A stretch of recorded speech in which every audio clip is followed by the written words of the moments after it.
Este episodio fue realizado gracias al apoyo de ISA Intervial, la principal operadora de concesiones de carreteras interurbanas, conectando a millones de personas en todo Chile, contribuyendo de manera sostenible a su desarrollo social, económico y ambiental.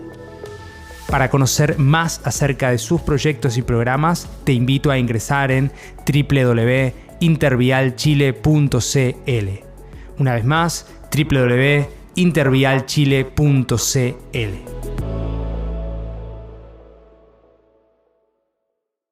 Primero, tener en cuenta que Internet es global, pero que la forma en que entendemos estos contenidos perjudiciales o contenidos dañinos son diferentes según el lugar en el que estamos, según nuestra cultura y según las prácticas que tenemos. Entonces, por ahí, lo que es discurso de odio en nuestra región no necesariamente es discurso de odio, por poner un ejemplo, en Asia. Y ahí es donde viene la complejidad de Internet y lo que hace que este debate no se termine nunca. Esto es Conversaciones con Impacto, el podcast de Impact Latam. Soy Dani Tricarico, tu anfitrión, y te invito a acompañarme en esta experiencia junto a emprendedores, inversores, líderes y referentes de innovación, emprendimiento e impacto en Latinoamérica. Dale, sumate y sé parte ahora de este movimiento de impacto. Temporada 2. Buenas. Buenos días, buenas tardes, buenas noches, donde sea que estén. Bienvenidos a otro episodio de Conversaciones con Impacto, el podcast acerca de innovación, emprendimiento e impacto en Latinoamérica. A lo largo de este podcast conversamos con inversores, emprendedores, líderes y referentes de los temas de innovación, emprendimiento, sostenibilidad e impacto. Recorremos junto a ellos y ellas sus historias, fuentes de inspiración, aprendizajes, errores y mejores prácticas en la transición sostenible. Les quiero comentar que a partir de ahora pueden comenzar a apoyar este podcast tan solo por $3 por mes. Este lo pueden realizar ingresando en www.impactlatam.co/podcast y ahí hacen clic en Quiero apoyar. Les estaremos completamente agradecidos con el equipo porque esto nos ayuda a generar más y mejores contenidos. Así que www.impactlatam.co/podcast. También les pido que por favor nos ayuden a expandir este mensaje y que puedan colocarle una estrellita, un rating en cada una de las plataformas de su preferencia donde reciban este podcast. Y también si nos dejan una breve reseña nos ayudan a posicionarnos un poco más en este mundo del algoritmo. Bueno, muy bien. El día de hoy tengo un gran gusto que me voy a dar personalmente porque es una amiga personal y quiero arrancar desde ahí. Agustina Calegari, Agus, compañera y amiga del GCL, Global Competitiveness Leadership Program de Georgetown University, que tengo el gusto y honor de ser parte de esa red de alumni, y Agustina, entre otros grandes líderes que ojalá tengamos muchos más a lo largo de este podcast. También estuvo el episodio de Camila, quien es la directora ejecutiva de Techo Brasil. Así que bueno, también tenemos varias voces que vamos sumando de la Latinoamérica emergente. Agustina es Digital Safety Lead en el World Economic Forum, el Foro Económico Mundial, que se da anualmente en Davos. Ha trabajado en Internet Society en diferentes roles que conversaremos junto a ella. Es becaria Chevening, ha sido investigadora de la Universidad de San Andrés, y fue también directora de políticas de Internet en el Ministerio de Modernización de Argentina. Ha estudiado en UCL, en Georgetown, como he comentado, en la Universidad de San Andrés y muchos otros lugares más. Bienvenida, querida Agus, a Conversaciones con Impacto. Gracias por sumarte. Hola Dani, hola a todos. Muchas gracias por invitarme. Es un placer sumarme a este podcast. Como vos decías, Dani, nos conocimos en el programa de Georgetown y desde el primer día que te conocí estoy muy encantada con tu capacidad de impulsar este tipo de espacios para darle voz a los temas que estamos trabajando en la región, siempre con una mirada de impacto. Así que muy contenta de poder contribuir con mi granito de arena a esta conversación. Gracias, querida Agus. Sí, y no nos conocemos físicamente, lo cual no es menor. Ojalá que esa brecha digital también podamos reducirla en algún momento, ¿no? Eso es verdad, pero se siente como si nos conociéramos en persona. Exacto. Y eso es algo lindo y le vamos a mandar saludos a todos nuestros compañeros del programa, que a muchos todavía no los conozco en persona. Exacto. Sin embargo, somos todos muy, muy activos y muy alentadores del trabajo que cada uno está haciendo, y eso me parece muy importante de esta red. Muy bien. Bueno, querida Agus, quiero arrancar, como siempre hago, preparando un poco acerca de los diferentes temas que vamos a conversar. Vamos a hablar de gobernanza de Internet, privacidad, seguridad digital y un montón de cosas más. Hay una frase inicial de este héroe o villano, habrá que ver, Edward Snowden. Para los que no vieron la película, yo la vi para hacer este podcast, así que se la recomiendo. Buena película. Y justamente se llama Snowden la película, ¿no? Y él dice una frase que me parece bien interesante como para arrancar, ¿no? Que dice, comentar, la estoy traduciendo, ¿no? Pero comentar o decir que no te importa o no te interesa la privacidad porque no tenés nada que ocultar, no es nada diferente que realmente decir que no te importa la libertad de expresión porque no tenés nada que compartir, que decir. Entonces, ahí quería preguntarte, Agus, y tomándome de esto, ¿qué crees que quiso decir esta persona en este momento? Este Edward Snowden es un héroe, es un villano. Contame un poquito cómo ves vos desde tu lugar. Bueno, voy a empezar contando un poquito mi historia también, en cómo me involucré en estos temas, porque yo empecé a trabajar en protección de datos y privacidad en 2011 en el Centro de Protección de Datos Personales de la Ciudad de Buenos Aires, cuando protección de datos, privacidad, ¿qué es eso? Diríamos ahora. No resonaban.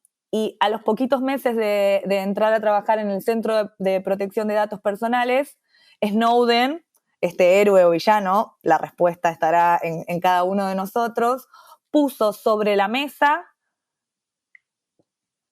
que nuestros datos personales se estaban usando de formas que muchos nos imaginábamos, pero no había confirmación, por grandes plataformas, grandes empresas, de forma que vulneraban el derecho a la privacidad. Ese es el contexto, y a partir de ahí la conversación explotó a nivel global, porque en esas revelaciones se descubrió que se había espiado a referentes políticos, como en ese momento era la presidenta de Brasil, Dilma Rousseff, y a otros dirigentes. Entonces se puso en agenda pública un tema que era muy de nicho, y que en estos 10 años, porque ya pasaron más de 10 años de esas revoluciones, se ha avanzado mucho, se ha descubierto muchas cosas y se han cambiado muchas perspectivas sobre cómo concebimos la privacidad. Antes era muy común ir a cualquier cena, comida con amigos y decir, no, yo no tengo todo activado, la geolocalización, las notificaciones, no leo los términos y condiciones porque no tengo nada que ocultar. Y ahora, si bien nadie lee los términos y condiciones, hay ciertas preguntas, cierto interés en entender un poquito más qué es esto de nuestros datos personales, qué es nuestra privacidad. Y volviendo a la frase de Snowden, sería esta ponderación de derechos entre el derecho a la privacidad y el derecho a la libertad de expresión, es lo que se pone en tela de juego cuando hablamos de estos temas que vamos a hablar hoy, de gobernanza de Internet y de seguridad en línea. Así que bueno, ese es un poquito el contexto y la importancia de la privacidad y la protección de datos en el contexto digital. Es más importante que nunca porque estamos todo el tiempo generando datos, produciendo datos, y cómo se usa esa información puede tener impacto en nuestras vidas, y eso lo estamos empezando a ver con temas de algoritmos, de inteligencia artificial, que también vamos a ahondar un poquito en esta conversación. Así que ese sería el contexto Bien. que tenemos. Ahí me abriste varias puertas. Me quiero meter en la primera. ¿De qué hablamos cuando hablamos de seguridad digital? Bien, la traducción no es muy amigable con online safety como es en inglés, pero la seguridad online o navegar seguro en línea está relacionado con proteger al usuario, con protegernos a vos, a mí, a todos los que estamos usando las redes sociales, de contenido dañino o perjudicial. Ese contenido puede ser claramente ilegal, como contenido de abuso sexual infantil, o legal, pero que de todas formas puede ser dañino, como pueden ser noticias falsas o contenido que promueve el suicidio o desórdenes alimenticios. Uh-huh. Para entender para entender la seguridad digital del usuario es también importante diferenciarlo del concepto de ciberseguridad, porque no son lo mismo. La ciberseguridad está enfocada en proteger datos e información, al igual que la infraestructura crítica digital de, por ejemplo, ciberataques. En cambio, como yo decía antes, el tema de online safety o seguridad digital está más enfocado en la protección del usuario de a pie, como decíamos antes, de este contenido y de la forma en que circula la información online. ¿Y quién protege? Bueno, a ver, por lo que decís, yo interpreto lo siguiente, ¿no? O sea, navegando o estando en internet, etcétera, redes sociales, está esto como la seguridad digital y después está como la ciberseguridad, que es más tipo de la base de datos interna, etcétera, ¿no? Pero, ¿quién es el custodio y guardián de eso en internet? ¿Existe? ¿Hay algún ente centralizador de eso? No hay uno. Y ahí es donde empieza la idea del concepto de gobernanza de Internet. Internet va a tener diferentes capas. Incluso había un líder de una organización de Internet que decía que Internet era como una mesa y que las capas de gobernanza de Internet podían entenderse así, donde tenemos las patas de la mesa, uh-huh, donde está la infraestructura, los cables, sí, los satélites, todo el tema de conectividad que hace que podamos conectarnos. Tenés la tabla de la mesa que hace que Internet sea una, única e interoperable, donde ahí entran en escena organizaciones de Internet que gestionan los recursos críticos de Internet, que hacen que Internet funcione, que no nos tengamos que acordar una dirección IP larguísima para entrar a google.com, no tengamos que poner 11567, que pongamos google.com. Para eso hay una organización que es la ICANN, que gestiona los números de dominio y nos ayuda en que la navegación sea más fácil. Y después tenemos la capa de arriba, que es todo lo que está arriba de la mesa, que es lo que vemos a diario, las redes sociales, los sitios web, y todo lo que hacemos a diario online, el comercio electrónico, etc. Y dentro de estas capas de Internet o dentro de estas diferentes partes de la mesa van a haber organizaciones que toman distintos roles. Muy bien, interesante. Ahí, ahí tenemos entonces seguridad digital, o digital safety, y gobernanza de Internet. Y después hablaste algo acerca, como que abriste ahí un poquito la puerta de esto del diferentes tipos de contenidos negativos, ofensivos, ¿no? No sé bien cuál es la palabra, pero supongo que deben ser ofensivos. Y hay que regularlos, ¿no? Y hay como este punto gris con el mundo Twitter, ahora X, comprado por Elon Musk, que hate speech le dicen, ¿no? Como este discurso del odio, no sé bien cómo se traduce. ¿Cómo ves eso vos desde tu lugar, desde tu rol, este tema? Porque, por ejemplo, en este caso, Twitter es una plataforma privada. De hecho, ni siquiera, o sea, salió de bolsa, o sea, está comprada 100%. Entonces, ¿cómo ves eso vos, este tema? Bueno, ahí hay varias cosas. Primero, tener en cuenta que Internet es global, pero que la forma en que entendemos estos contenidos perjudiciales o contenidos dañinos son diferentes según el lugar en el que estamos, según nuestra cultura y según las prácticas que tenemos. Entonces, por ahí, lo que es discurso de odio en nuestra región no necesariamente es discurso de odio, por poner un ejemplo, en Asia. En otra región, claro. Exacto. Claro. Y ahí es donde viene la complejidad de Internet y lo que hace que este debate no se termine nunca, porque ¿cómo regulamos eso o cómo establecemos prácticas para detener cierto discurso, como puede ser discurso de terrorismo o incluso temas donde claramente hay una ilegalidad en el contenido, como el contenido sexual de menores, Claro. hace que sea necesario el diálogo entre las distintas partes interesadas. Y ahí vos nombraste Twitter, ahora X, como ejemplo, y ahí lo que venía sucediendo era una autorregulación de las plataformas, que era que las plataformas, cada plataforma básicamente tiene los términos y condiciones que nadie lee y tienen sus políticas de comunidad, o sí, podrían llamarse políticas de comunidad, donde ellos establecen qué tipo de contenido van a remover según sus propios estándares. Sí. El ejemplo más común y con bastante resonancia es la política de la guía de Meta, de las plataformas tipo Instagram o Facebook, dice que pezones en mujeres es contenido sexual, entonces una foto de un pezón de una mujer amamantando, por ejemplo, tiene que ser removido. Podría ser, claro.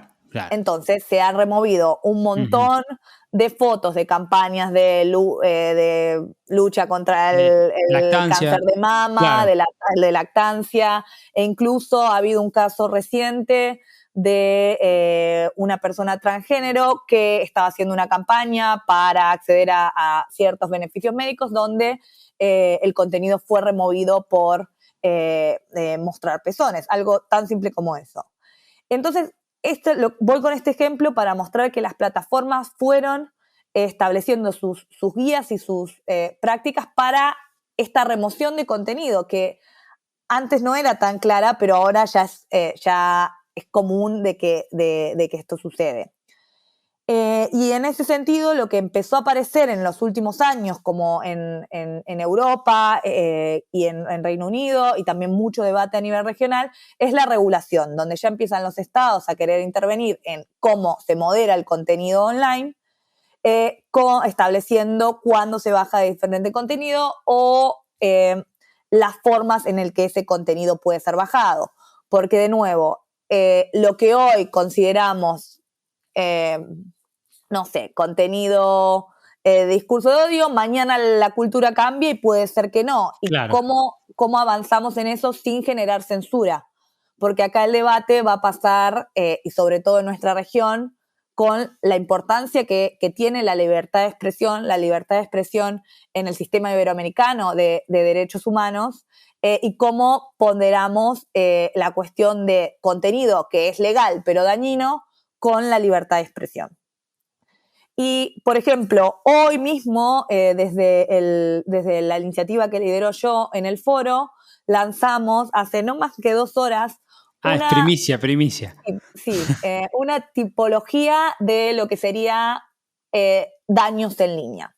Y lo que se buscaba con esta tipología lo que se busca en realidad, es crear lenguaje común, lenguaje fundacional, de a qué nos referimos con estos daños, a qué nos referimos con contenido sexual infantil, donde de nuevo es claro la ilegalidad, a qué nos referimos con riesgos relacionados con la conducta, por ejemplo, donde alguien me contacta a mí en línea con la intención de causarme un daño, como puede ser el grooming, que es cuando un mayor contacta a un menor con la intención de un encuentro con otros fines, qué pasa con otras conductas como de estafas en línea, como el phishing, etc. Y también otro tipo de contenido como puede ser relacionado con salud mental, contenido que incentiva suicidio, desórdenes alimenticios,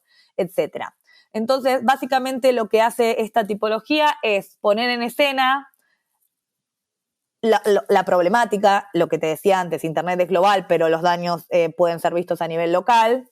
Estos son los daños que vemos ahora y desde una forma colaborativa, multisectorial, las organizaciones involucradas buscaron llegar al consenso para partir de una base que ayude a identificar prácticas, programas, iniciativas que ayuden a mitigar los riesgos relacionados con estos daños en línea.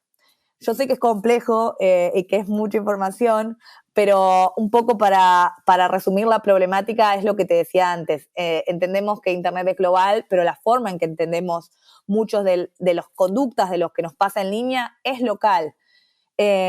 Como decía antes, en América Latina damos mucha importancia a la libertad de expresión, entonces y hubo mucho debate en el sentido de difamación en línea.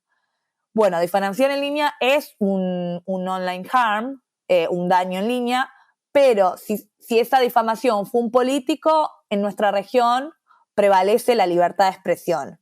Okay. Entonces ahí es como empiezan las complejidades. Uh-huh. Y este trabajo que mencionaba busca un poco construir este lenguaje fundacional para avanzar en discusiones sobre este tema.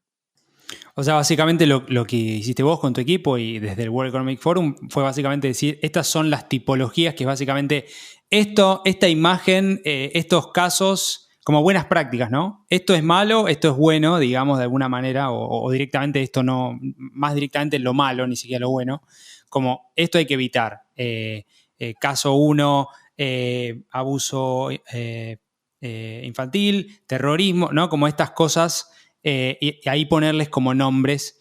Pero mi sensación, mi pregunta es que no hay un enforcement atrás de esto, decir, porque es como que pareciera ser la interpretación que tomo yo y esto es mío, ¿no? Termina siendo, terminar en un voluntarismo, ¿no? En como, mirá, te comparto las mejores prácticas, me pasa a mí como en impacto, como, bueno, pienso que impacto es esto, se puede medir de esta manera, pero bueno, no hay una variable mundial común, hay intentos, ¿no? Pero no es que todos hablamos el mismo idioma en ese sentido. Entonces, y esto es mucho más riesgoso que medir impacto, porque es directamente contenido nocivo que, bueno, después sabemos cómo viraliza, pero ¿qué pensás de esto que te comparto? Bueno, primero, lo interesante de la guía es que no la hice yo ni mi equipo, sino que lo hicieron organizaciones estuvieron involucradas plataformas, las grandes plataformas, estuvieron involucradas reguladores, el regulador de seguridad digital de Australia, el regulador de Reino Unido, organizaciones de sociedad civil, académicos y empresas que desarrollan soluciones, por ejemplo, de moderación de contenido, como para poner un ejemplo. Eso me parece que es lo valioso, porque si lo hiciera una persona o alguien desde el foro y diría, bueno, esto es como definimos sexting, así es como definimos contenido terrorista. No tendría el valor que tiene, que fue creado realmente de una forma colaborativa. Obviamente, como vos decís, es un documento de lenguaje fundacional que no agota todo el espectro de cosas que están sucediendo en este momento. Pero ahí, poniendo para un poco el tema en contexto que yo mencionaba antes, cuando Snowden habló de el uso de datos personales en 2011, había mucha resistencia a la regulación de contenido online, claro. Y no se veía como algo posible. Incluso desde el punto de vista técnico, se hablaba mucho de la incapacidad para moderar contenido. Tanto contenido, claro. La tecnología avanzó de una forma que hace posible que sea muy rápido, si hay pornografía infantil, removerlo, si se detecta en este tipo de plataformas. Pero como yo decía antes, ahora la regulación está en escena. Europa tiene el DSA, la ley de servicios digitales, si no estoy traduciendo mal, Ujú. que empieza a implementarse en los 17 países de la Unión Europea desde noviembre de este año. Y ahí uno de los requerimientos, y también lo va a tener la regulación del Reino Unido, es que las empresas conduzcan lo que serían risk assessment, sería como, sí, evaluaciones de riesgo, donde identifiquen qué tipo de daños pueden haber en sus plataformas y digan cómo ellos van a mitigarlo.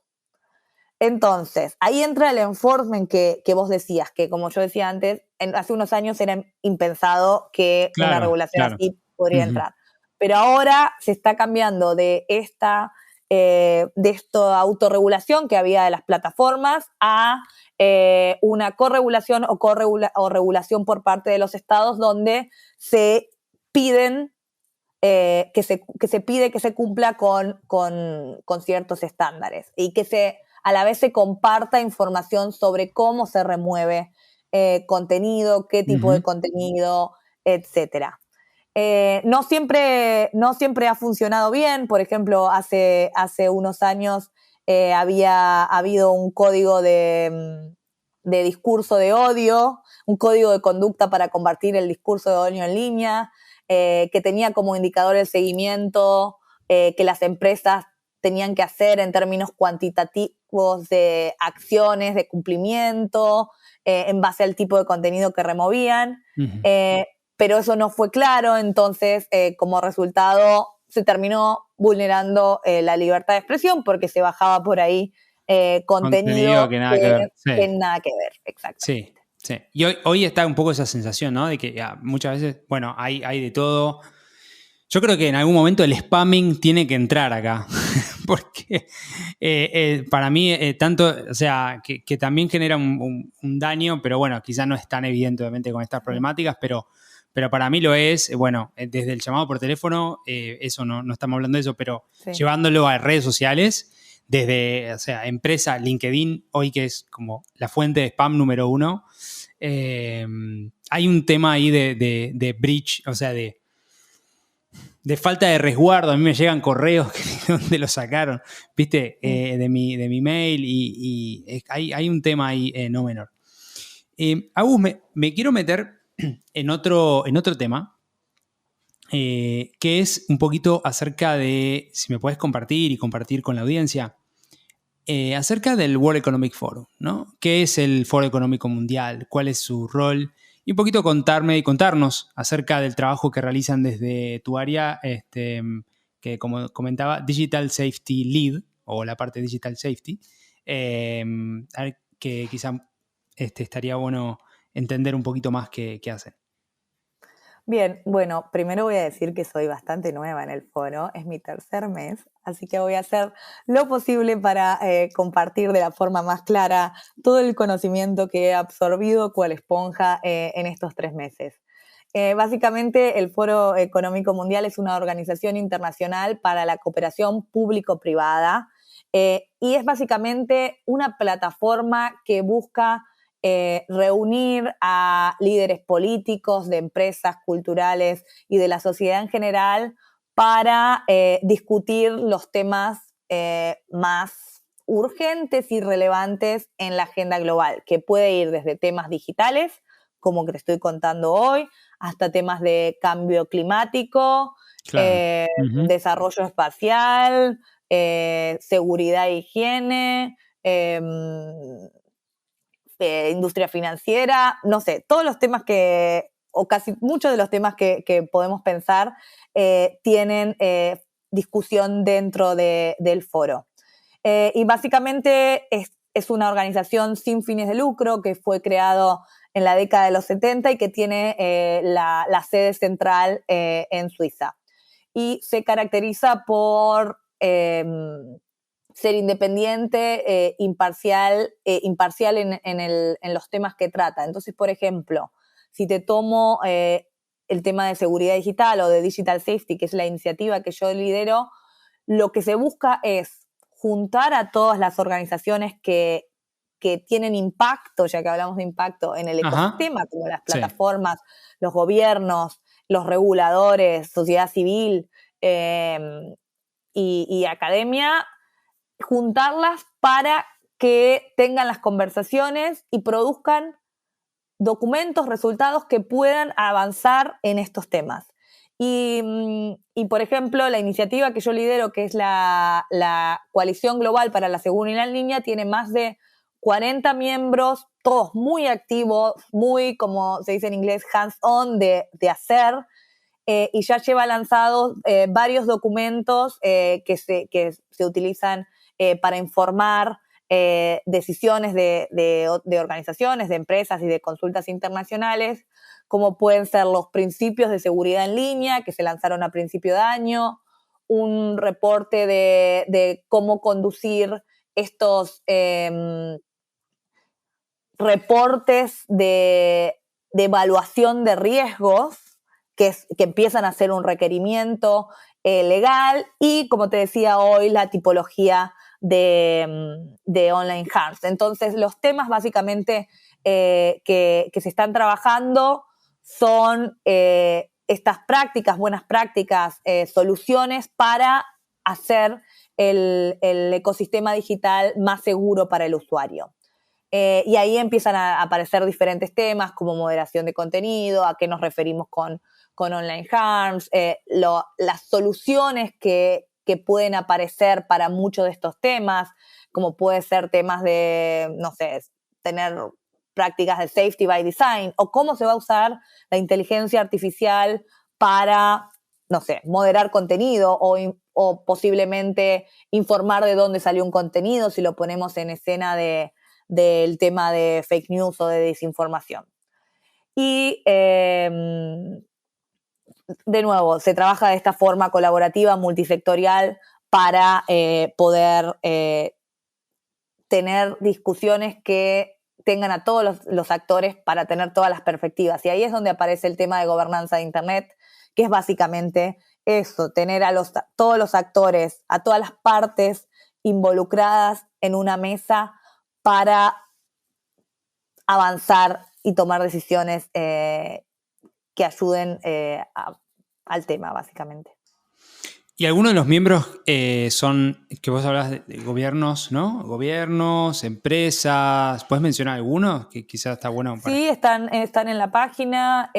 Por ejemplo, de las empresas de tecnología está Meta, TikTok, Apple, okay. Amazon Web Services. Están las empresas que ayudan que desarrollan la tecnología para estas soluciones, como ActiveFence es una que se me viene ahora a la cabeza, que hace poco lanzaron un muy buen reporte de cuáles son las tendencias en seguridad digital, por eso lo recuerdo.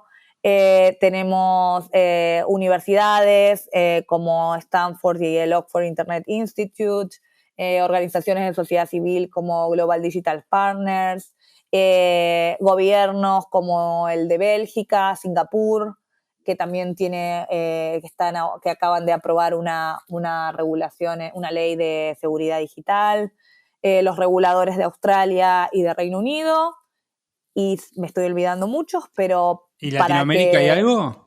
De Latinoamérica hay organizaciones, no hay tanto, y ahí es donde, como buena representante del Sur Global, vengo impulsando para involucrar un poco más. Y ya estamos en conversaciones con algunas organizaciones. Organizaciones y gobiernos, ¿no? También. Y gobiernos. Gobiernos que pueden ser no solamente en países, sino subnacionales, pueden ser, o sea, la provincia de Córdoba, qué sé yo. Sí, si hay interés de ellos de participar en este tipo es abierto, incluso hay un formulario online donde si una organización tiene interés en participar, lo llena y nos ponemos en contacto. Fenomenal. Súper interesante un poquito para conocer quiénes componen estas conversaciones que después generan una base, como decís vos, de, en este caso, tipologías, buenas prácticas para un Internet más seguro. Me voy a meter levemente en este tema que es un interés mío. No sé si de toda la audiencia, pero por lo menos un interés mío siempre está. Como te comentaba, yo acabo de volver hace un mes, 2 meses, ya no me acuerdo, de Warwick Business School, la Universidad de Warwick, en Midland, como le dicen, England. Vos estudiaste también en Inglaterra, así que seguramente conocerás. Y hablábamos de transición sostenible, ¿no? En este caso de transición energética, etcétera, etcétera. Y siempre está el rol de China, ¿no? Visto desde la Unión Europea como uno de los grandes jugadores, la carrera del litio, etcétera, etcétera, etcétera.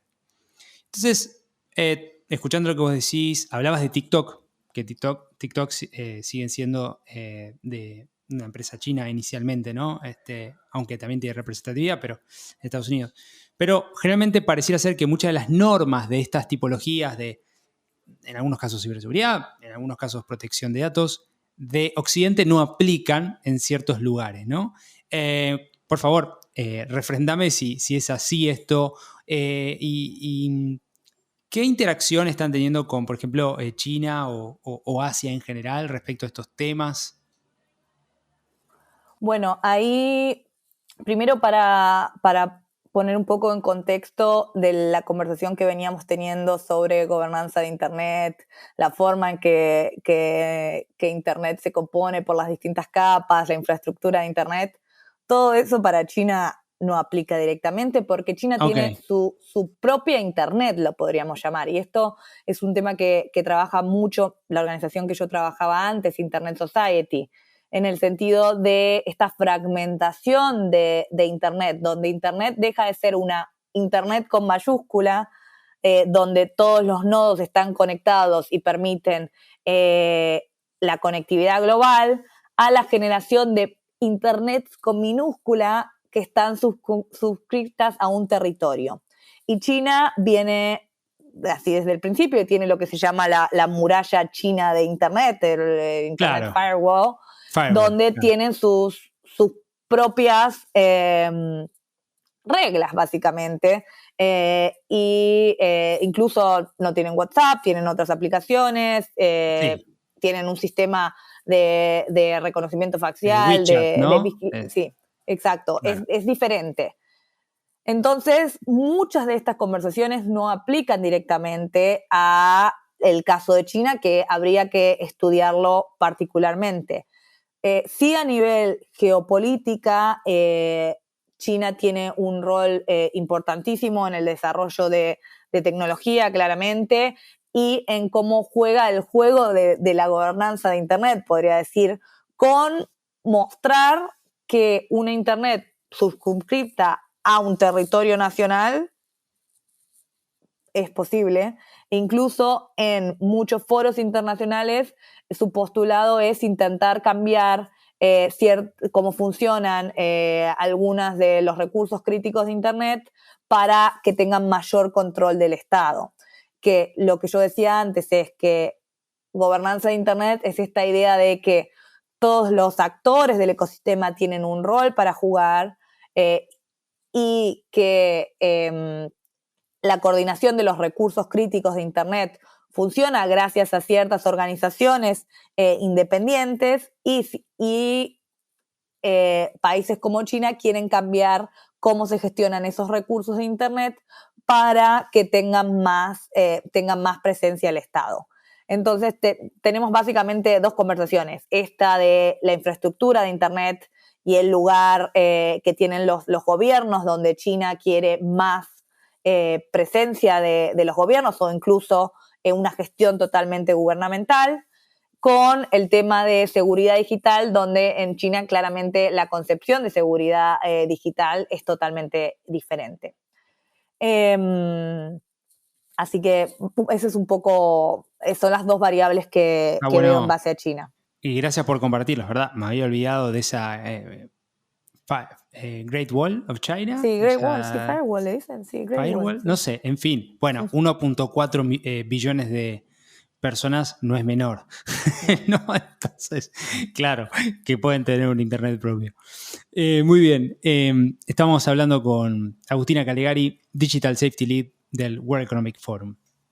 Agus, ya para ir metiéndome en una recta final de temas, quiero conversar acerca de AI, inteligencia artificial, que suscita un montón de implicancias.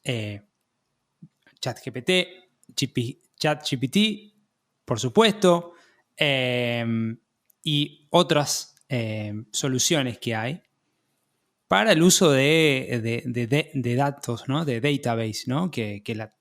Yo no sé muy bien de dónde lo toman, quizás mismos de internet como y scrapping de datos, o sea, buscar datos. No sé bien cómo funciona eso, pero quiero conversar con vos acerca de las implicancias en términos de seguridad y en términos éticos, que es algo que se viene mucho hablando de inteligencia artificial. Compartime conmigo, con la audiencia, un poco tu visión al respecto de eso. Bueno, es el tema que está en boca de todos, diría, en este momento. Sí, mencionaste muchas cosas, voy a tratar de empezar por el tema de seguridad digital y en relación con la inteligencia artificial, lo que es, sí, generativa es lo que te decía, que se traduce Generative AI, que claramente la hemos usado todos, puede ser muy beneficiosa en ayudarnos a mejorar textos, sobre todo para nosotros que no somos nativos en inglés, o incluso para hacer preguntas y ver qué responde, pero también puede traer consigo determinados, puede exacerbar daños que ya existen, como por ejemplo hacer más fácil la creación de noticias falsas o diseminar más rápido noticias falsas, o incluso crear nuevos daños que todavía no nos imaginamos. Se me venía a la cabeza un ejemplo reciente cuando mencionaba los posibles nuevos daños, y que son los casos de escándalos casos que han habido de suicidios de niños y adolescentes que interactuaron con chatbots de inteligencia artificial generativa. Sí. Y que después de interactuar con esos chatbots se quitaron la vida. Y habla un poco de la creatividad que tienen estos sistemas de inteligencia artificial, para un uso de una mejor palabra, para simular ser una persona e incitar a otros a hacer ciertas acciones. Estos son los ejemplos que vienen apareciendo. En Bélgica también apareció esto, y lo que sucede ahí es que la forma en que esto funciona es a través de los modelos de lenguajes. La información que nosotros le proporcionamos hace que la herramienta sea cada vez mejor, porque son los datos que les vamos proporcionando. Básicamente es lo que hace que la herramienta mejore. Esa es básicamente de la forma que funciona. Sin los datos no mejoraría. Y lo que venía pasando es que esto se venía trabajando en sistemas cerrados, que donde se fueron desarrollando las diferentes versiones de ChatGPT, y ahora empresas como Meta están empezando a abrir estas bases de datos para que se recaude mayor cantidad de datos y se avance más rápido en unas versiones que hagan las cosas mejor. Y desde ese punto de vista el avance ha sido sumamente rápido, y por eso hemos visto, no sabemos por qué, a algunos empresarios pidiendo que se frene el avance de inteligencia artificial para pararnos a pensar a dónde vamos, qué hacemos con esto, cuáles son las implicancias desde el punto de vista ético, desde el punto de vista profesional, etcétera. Bueno, Harari es una de esas voces, ¿no? Que no es un empresario, sino más bien el autor de Sapiens y Homo Deus, que habla justamente acerca de que esto está hackeando el sistema operativo de los humanos y bueno, como que es quizá mucho más grande que simplemente escribir y que ChatGPT o quien sea la aplicación, cual sea la aplicación, te devuelve un resultado, y como que pareciera ser medio juego, pero hay como unas implicancias bien grandes atrás, ¿no? Sí, exacto. Ahí primero, lo que en términos de, volviendo a seguridad en línea, lo que se empieza a ver también es que a esos modelos de información yo le puedo introducir información falsa e información que haga que los daños puedan ser mayores. ¿Cómo va a funcionar esto? Bueno, todavía no está claro.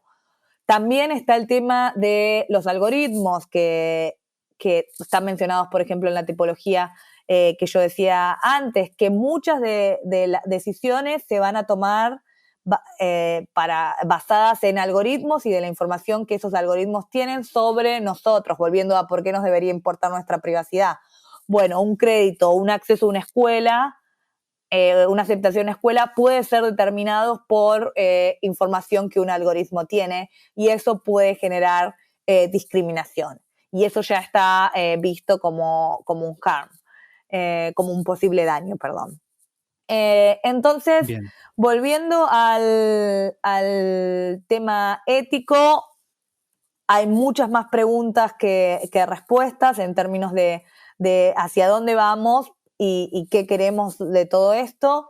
Yo obviamente lo estoy viendo desde el tema de seguridad digital, pero desde el foro hay una iniciativa específica que se llama AIGA, que es una alianza para inteligencia artificial, donde busca trabajar los temas éticos, los temas de gobernanza y también de creación de valor, podría decirse, de cómo estos sistemas pueden utilizarse para mejorar muchos aspectos también de nuestras vidas, no para hablar solamente de la parte negativa. Me viene a la cabeza la película Oppenheimer, que no la vi, pero vi varios trailers. Entonces ahí está el creador de la bomba atómica, ¿no? Y cómo esa tecnología se puede usar para un lado o para el otro, ¿no?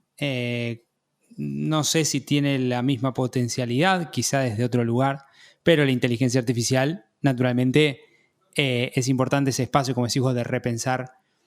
No sé si regular 100%, de hecho lo escuché a Sam Altman, el CEO de OpenAI, hablando de que queremos regulación, pero me parece que va más por el lado de hacer algo, una transición lógica y no tan acelerada, que permita por lo menos acomodar ciertas instancias de reemplazo de trabajos, de esto también que decís, que viralización de un mensaje o varios mensajes o varios copies de varios mensajes, bueno, un montón de estas cosas que estamos hablando.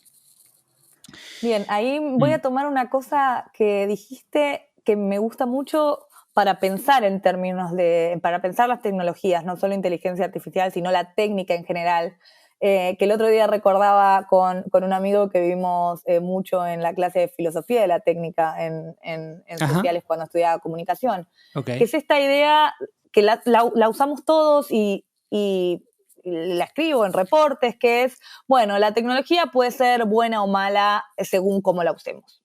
Y sí, pero a la vez hay algo anterior que es donde nos permite parar a pensar, que es que nosotros le estamos dando ese sentido. Entonces, el punto es pararse a pensar antes de qué sentido le damos y no caer con el determinismo tecnológico que va a ir para un lado o para el otro, sino pensar a la tecnología, no pensar directamente a la tecnología como neutral. La tecnología no es neutral y no va a ser según cómo la usemos, sino que desde la creación ya nos está imponiendo una cosmovisión del mundo, y por eso es importante, volviendo a los temas éticos, que cuando se desarrolla una tecnología haya diversidad, que haya gente de diferentes profesiones, para ayudar a pensar todos estos componentes sin que sea después determinado. Es un poco complejo, pero me gusta de vez en cuando pararnos a pensar en esta neutralidad, no neutralidad de la técnica, básicamente, sino de cómo la tecnología nos impone ciertas formas y esa cosmovisión del mundo, y ahí viene nuestro rol de cómo pensamos que esto debería ser. Interesante ese punto de pararse a pensar más que generar y actuar, ¿no? Que, bueno, es como casi un rebote. Es como, bueno, hagamos, bueno, programemos, bueno, usemos. Y ahí que está lleno en las redes de usa ChatGPT para tus 5 cosas. Como que está mucho eso, ¿no? Y está bueno. Yo creo que bajó un poco el hype, ¿no? El hype. Como que ahora, porque, ok, sí, solo puede escribir posteos. Pero es mucho más profundo esto, y es como la primer capa bastante preocupante en varios sentidos, y también bastante interesantísima para lo que viene en mejoras exponenciales de productividad, de un montón de temas. Agus, ya para ir cerrando, hablaste un poquito del rol del World Economic Forum, de lo que hace tu área. ¿Cómo ves ese... Y hablamos de inteligencia artificial, ¿no? Me interesa hacer como una pincelada rápida, quizá de lo que has visto, de los grandes temas, 2, 3, 4, lo que sean, que se están hablando hoy a nivel, en la conversación mundial. En el World Economic Forum, en estos encuentros. Se habla obviamente, de gobernanza digital y seguridad digital, pero ¿de qué otros temas más crees que se está hablando? Bueno, todo el tema, por ejemplo, en términos de tecnología, que es el área que yo estoy viendo, y obviamente inteligencia artificial, el uno, no vas a una reunión sin que ese tema aparezca, ya sea familiares o de trabajo, el tema va a aparecer. Ok. Segundo tema, conectividad, sigue siendo un tema importante.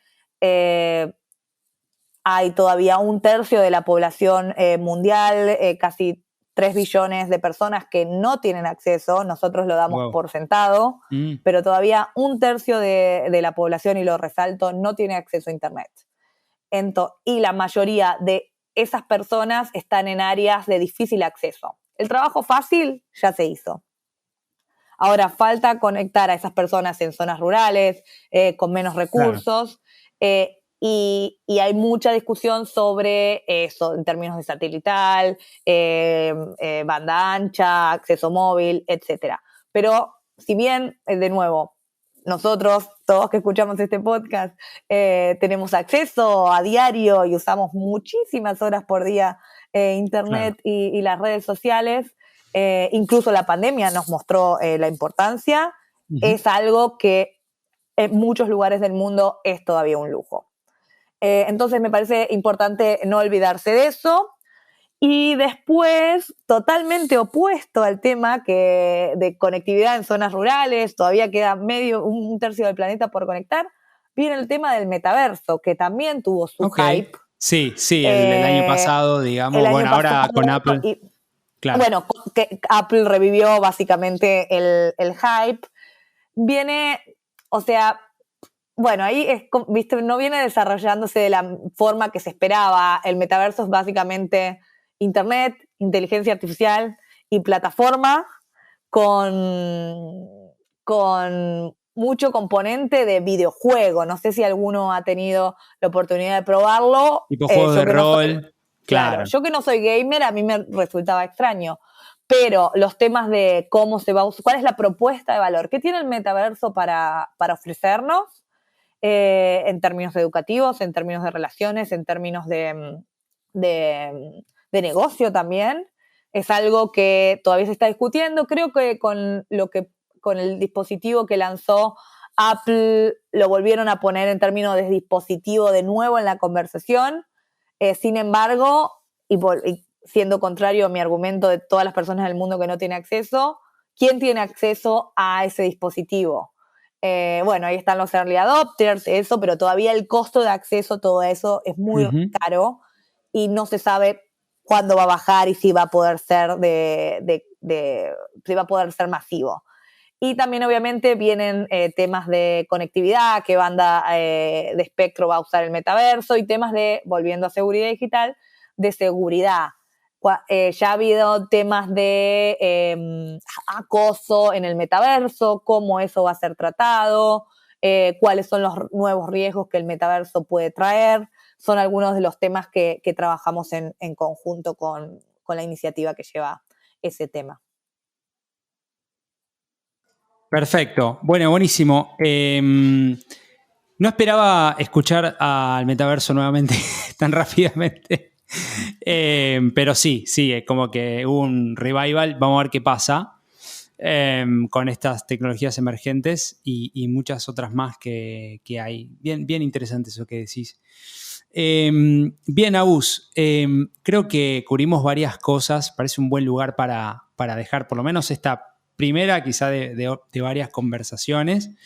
Y voy a ir rápidamente a las 3 preguntas finales que yo llamo Rapid Fire Questions, ¿no? que le hago siempre a los invitados, invitadas, para que puedan compartir y conocerte un poquito más acerca de otro lado. ¿Te parece?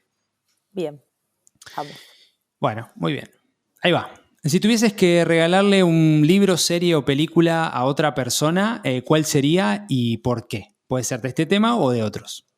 Bueno, ya que estamos con el tema y como empezamos con el tema de la privacidad, a mí me parece que clave es el 1984 de Orwell, que es básicamente esta novela distópica que ocurre en un país dominado por un gobierno que vigila Tipo Big a sus Brother, ¿no era? ciudadanos. Como el Big Brother, exacto. Como Big Brother. Ese es Pero 1984. me parece que Okay. sí, y para el momento en el que fue escrito, cuando se relee, yo lo releí hace unos años, como que te da ciertas herramientas para pensar ese valor de la privacidad que hablábamos al principio, que muchas veces lo dejamos relegados, como que te lleva a entender esa frase del principio, ¿por qué tengo que cuidar mi privacidad? Entonces, eso me parece uno bueno. Y el otro que iba a decir, lo dijiste vos, que es el Homo Deus, básicamente, Homo Deus. de Harari, que lo mencionaste antes, que pone en tela de juicio todos estos temas de los avances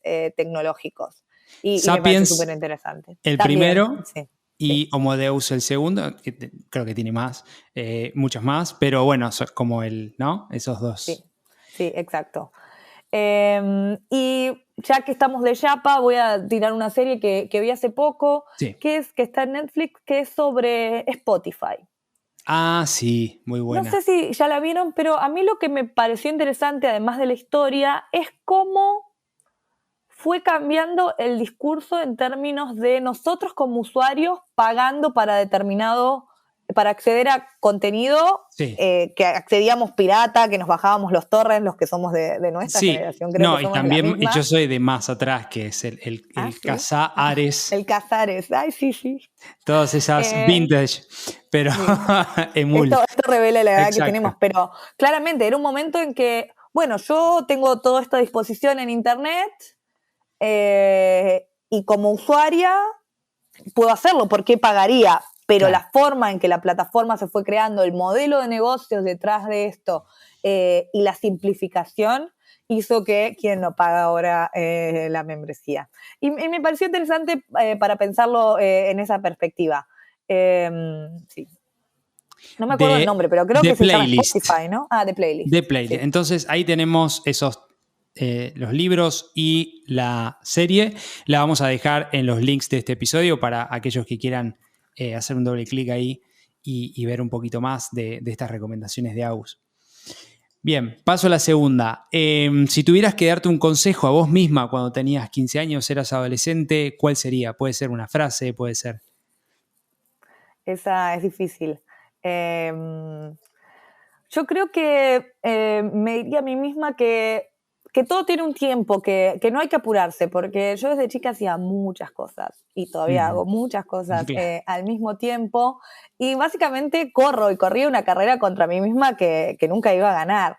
Y lo pienso en términos de carrera también, cuando las carreras que tenemos en Argentina, en la universidad públicas, son muy largas. Entonces yo sentía que para cuando yo iba a terminar mi carrera de comunicación, que dura 6 años, si la haces al día, iba a estar como atrás en el mercado laboral, que si me iba a estudiar a Londres cuando tenía más de 30, iba a ser vieja, todo ese tipo de preconceptos que una tiene contra sí misma, y después llegas ahí y te das cuenta que cada uno tiene tu tiempo, que podés aprovechar las experiencias de distintas maneras de acuerdo en el momento de la vida que uno está. Así que si bien todavía corro un poquito rápido, me diría eso y me lo autorrecuerdo a mí misma ahora. Me gusta ese consejo. Bueno, y nada, un poquito creo que ya lo fuiste mencionando, pero el futuro de la región, esta querida Latinoamérica de 600 millones de personas, más de 600 millones, que tiene sus vaivenes, tiene un montón de desafíos sociales, ambientales, etc. También tiene un desafío en términos de privacidad, protección de datos, seguridad.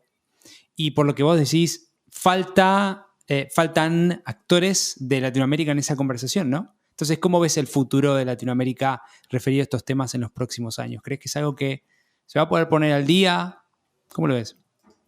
Yo creo que, por ejemplo, organizaciones de América Latina, incluso expertos de América Latina están muy involucrados en estos temas. Por ahí lo que yo comentaba al principio de esta iniciativa concreta es donde yo estoy tratando de impulsar, pero hay muchísimo trabajo realizado desde perspectivas de derechos humanos, organismos de sociedad civil, académicos muy relevantes, muy importantes, que eso da esperanza en ese sentido de hay pensadores, hay gente que se detiene a pensar hacia dónde vamos, qué queremos y que busca esta sinergia de espacios, de esta sinergia de actores en espacios comunes, y he tenido la oportunidad de participar y contribuir a muchos de ellos.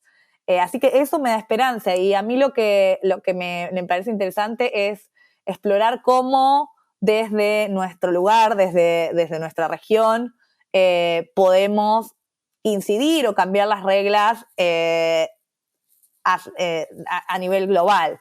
Y de ahí, en términos de mi trabajo actual, que es un organismo global, un poco yo hago el juego desde el otro lado, cómo traigo mi mirada de latina, básicamente, a estas conversaciones, quién falta y quién podría incidir para que las voces de todos estén representadas.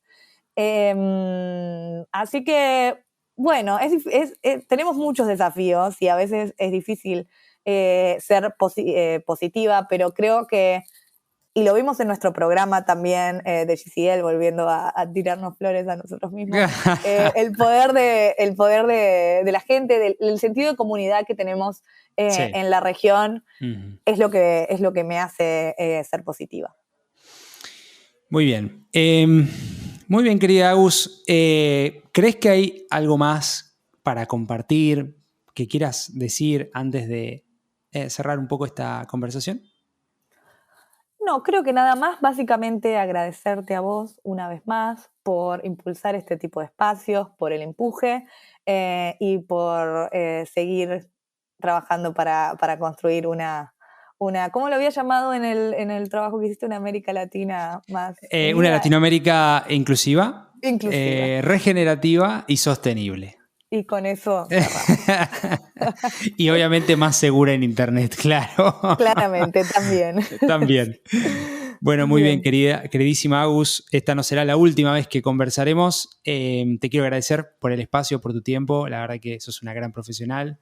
Me encanta lo que estás haciendo. Estás llegando muy, muy lejos y vas por más. Así que yo feliz de poder contar con tu amistad y nada, admiración pura por todo lo que estás y están logrando de tu equipo. Así que dale para adelante, que estamos bien representados ahí en el World Economic Forum. Gracias, Dani. Y espero que la próxima vez sea en persona y que nos conozcamos. En persona. Me voy a Davos y nos juntamos. Dale. Bueno, muy bien. Ahí la tuvimos, Agustina Calegari, Digital Safety Lead del World Economic Forum. Les quiero agradecer a todos y cada uno de ustedes por prestarnos su tiempo, su oído y compartir con nosotros esta experiencia. Les quiero también recordar que desde ahora pueden apoyar este podcast por tan solo $3 por mes. Pueden ayudarnos a generar más y mejor contenido. Esto lo pueden hacer ingresando en www.impactlatam.co/podcast y ahí seleccionan en Quiero apoyar. Les agradeceré junto al equipo. También les pido que, por favor, nos ayuden con un rating y una reseña en cada una de sus plataformas de preferencias donde escuchen este y otros episodios. Si te gustó este episodio, compartilo. Si no te gustó, escribinos en la plataforma o a info@impactlatam.co para poder seguir mejorando. Todo feedback es siempre, siempre bienvenido. Así que nos estaremos encontrando, queridos amigos, amigas, en el próximo episodio de Conversaciones con Impacto para traer más speakers, invitados de todos estos temas.